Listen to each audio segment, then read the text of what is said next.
Hey everybody, how's it going? Welcome to NoDQ&A video right here on NoDQ.com as well as the YouTube channel and NoDQ&A videos affiliate ringsidenews.com. Got your questions here from spring.me/Aaron Rift as the road to Extreme Rules continues.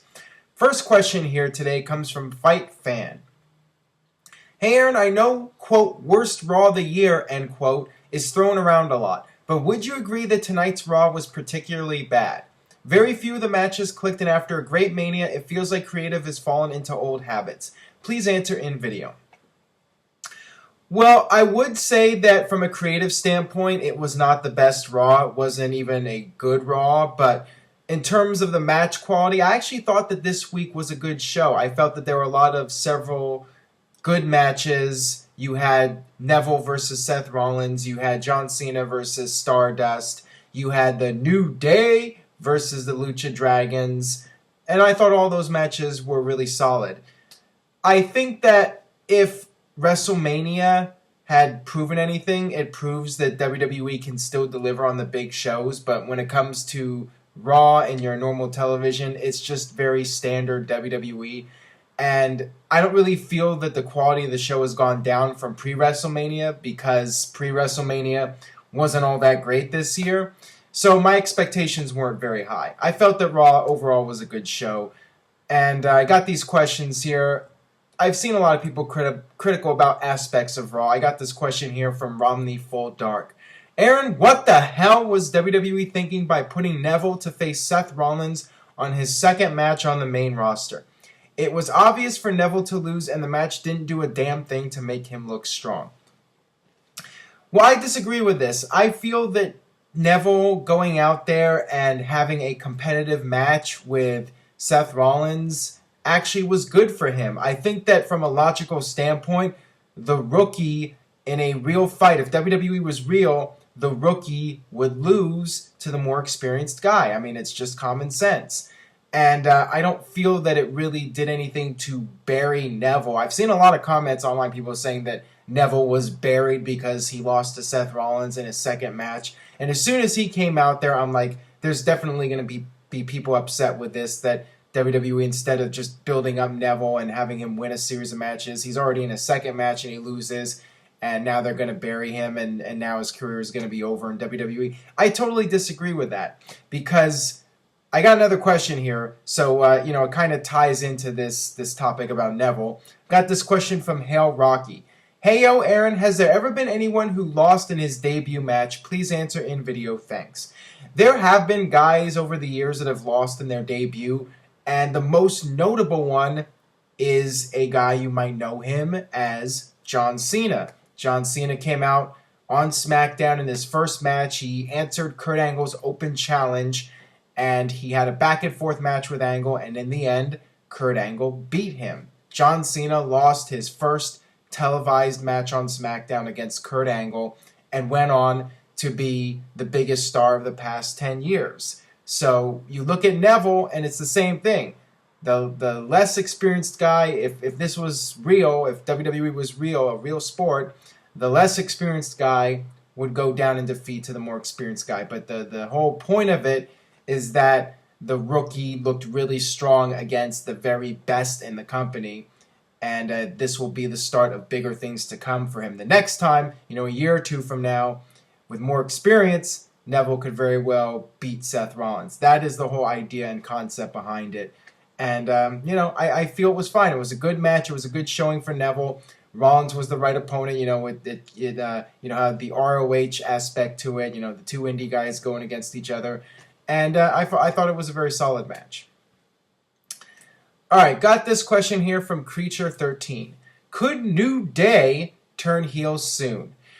Well, it certainly seems like that's the direction. Based off of Raw this week, the New Day, acknowledging the New Day sucks chance in the interview with Renee Young and going out there, and now they're just, clearly going in that direction of being heels, now being over cocky, Xavier Woods flexing his muscles and, them doing heelish tactics in the ring. It definitely feels like that is the direction it's going in, as it should. I really feel that New Day is better off as heels, and I actually really enjoyed the promo, especially with Big E mocking the fan. He really showed a lot of personality in that interview. I feel there's something there with these guys as heels. The babyface act just totally doesn't work, but with them as heels, I mean, I sense it can actually be successful, and these guys can turn this thing around as heels. So I'm definitely hoping that they continue to go in that direction, and New Day is actually going to end up being a good act in WWE.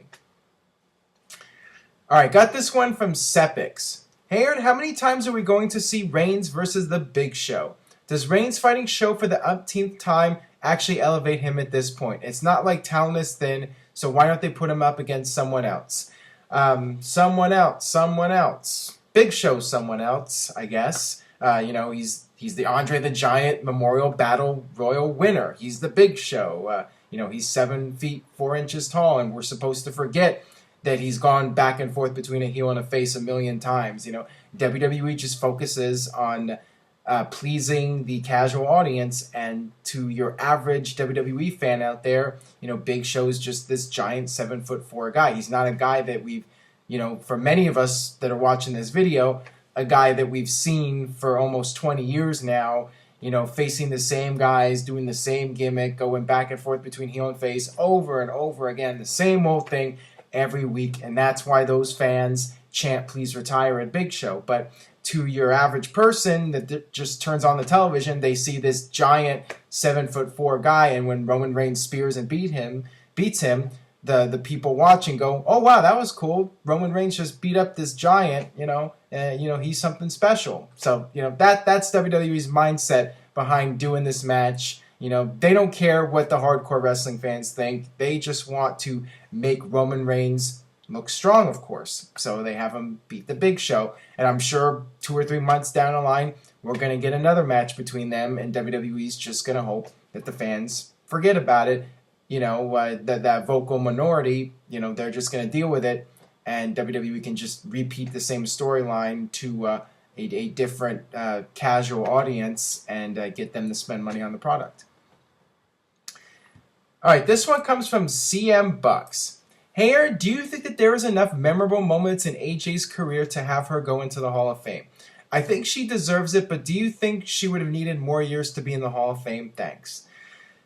Well, if AJ does not come back to WWE at all, and, I think the door is still open. I think if she wants to come back at some point, I think WWE would bring her back despite, the tension between WWE and CM Punk. I think that if AJ wanted to come back and wanted to continue her career, I think it would happen. I think that based off of what she's done in the past 3 years, when you compare her to other divas, I think that she does deserve to go in the Hall of Fame. I think that she's probably going to go down as the top diva of the past 10 years. After Trish Stratus and Lita left the company, after their careers were over, from that period to now, I think AJ was the biggest diva star in WWE. That's my opinion. Just based off of the reactions and the merchandise sales and everything, it just feels to me like AJ was a true star in the Divas division, and many would argue she was the best in-ring performer in the Divas division, and she stood out from the other Divas. She wasn't, your typical model turned wrestler, and she didn't have that traditional model look that WWE has when they look for divas. AJ was, you could say the anti-diva. And because she stood out, because she had a huge fan base, and because she had a lot of accomplishments. She had, that lengthy reign as Divas champion. She's been part of WrestleManias. I definitely see her going on in the Hall of Fame just based off of what she's done. And who's to say she won't come back and, have another good run in WWE. It's definitely a possibility. All right, this one comes from Wrestling Dude 95. Yo, Aaron, what year do you think WWE Extreme Rules had the best pay-per-view matches, not excluding One Night Stand?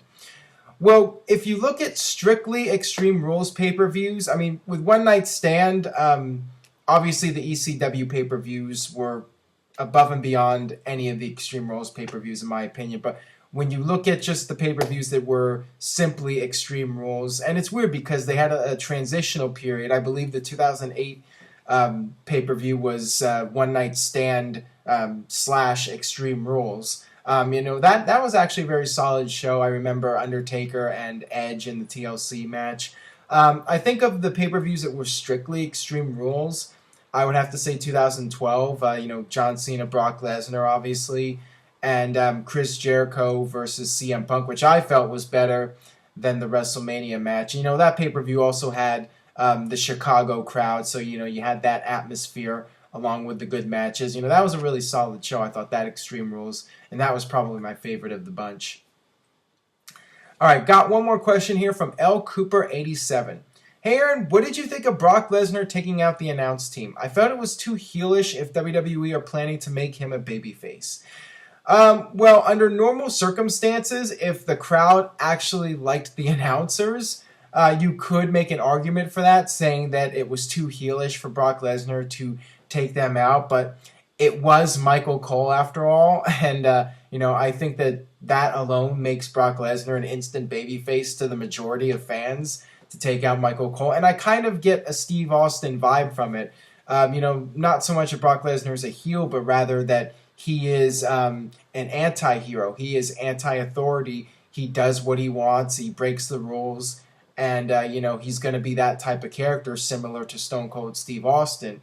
And I think that that's absolutely the right thing for him, because people want to chant Brock Lesnar, but at the same time, you don't want to soften him up. You don't want to make him too much of a babyface. You want him to be a rule breaker and continue to be that type of character. So I like that direction that they're going in with him. Just let him be, anti-authority. Let him be the anti-hero and just go out there and raise hell every week, same way Steve Austin did. And I think it's going to be big box office for WWE next time Brock Lesnar shows up on television. So that'll do it for this edition of No DQ&A video. Thanks as always for watching. If you enjoyed today's video, please share it with a friend on Facebook or Twitter. Anybody you know who watches wrestling, or should I say WWE. Some people out there don't think that WWE is wrestling. Gilberto. But make sure you spread the word about No DQ&A video. Tell your friends. Stay tuned to NoDQ.com. Go to NoDQForums.com to discuss WWE Extreme Rules. And maybe you can have a very memorable interaction with Gilberto, as I just mentioned. And stay tuned to NoDQ.com for the very latest. I will see you guys next time for another edition of No DQ&A video.